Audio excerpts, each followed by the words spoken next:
I love you, Allah. Feelings of worthlessness from a worldly, from a dunyawi perspective. Every time I take an exam, I fail. Every time I try to do a business, it goes bankrupt. I just have no luck in this life. What's wrong? Maybe Allah doesn't like me. So we have 3 verses now about worthlessness of this dunya. This is material worthlessness. This also happens when you're struggling with depression, when you're battling anxiety. You get feelings of lacking confidence in this dunya. So Allah subhanahu wa ta'ala says, أَلَمْ يَجِدْكَ يَتِيمًا فَآوَى وَوَجَدَكَ ضَالًّا فَهَدَى وَوَجَدَكَ عَائِلًا فَأَغْنَى. 3 rhetorical questions. And the purpose of a rhetorical question is to emphasize what is already known, not to teach something you didn't know. To bring up a memory, you should have it. You should be thinking about it, but you're not thinking about it. Something has clouded you. So the rhetorical question, it jars you, it makes you alert. So Allah asks 3 rhetorical questions, meaning, Ya Rasulullah, how could you think that Allah has abandoned you? How could you think that you are no one, you have no worth? Look at all the blessings Allah has given you. Then Allah mentions 3 blessings.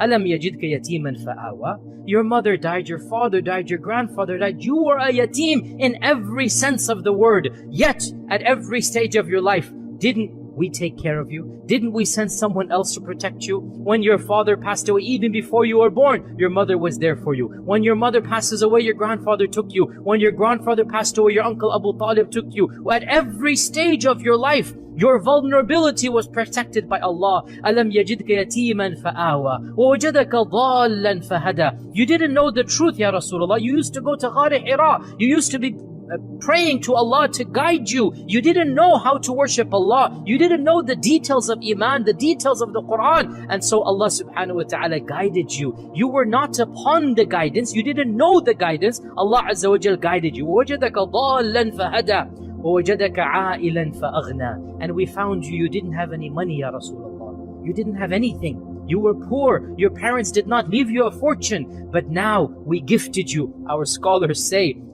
Aghna here is Khadija and the wealth of Khadija. And this shows us the blessings of having a good spouse and a righteous spouse. Now you have a house. He did not have a house. Now you have an income. And Allah Azza wa Jal has given you enough that you can live a comfortable life. Meaning, what is the purpose of these 3 verses, dear brothers and sisters? Anytime something negative faces you, anytime your business fails, anytime you're in a car crash, anytime your exam doesn't pass, anytime shaitan comes and throws a thought in your head, oh my God, I have no luck. Realize there are always positives in your life that you're overlooking at that stage. Shaitan has caused you to neglect some of the biggest blessings that Allah has given you, and you concentrate on the negative rather than the positive. Ya Rasulullah, look at all of these positives that you have. How could you ever have thought that Allah abandoned you, Allah neglected you, Allah hated you? How is that even possible? At every stage of your life, Allah blessed you with all of these things. So we learn from this, when feelings of worthlessness come, when feelings of despair come, don't look at the negatives, don't look at the failures. Remind yourselves of the positives. Okay, this didn't work out, but Allah blessed me with that. Okay, maybe I don't have something, but I have something else. Always look at the positives rather than the negatives. Always concentrate on the blessings and examine them rather than what you don't have.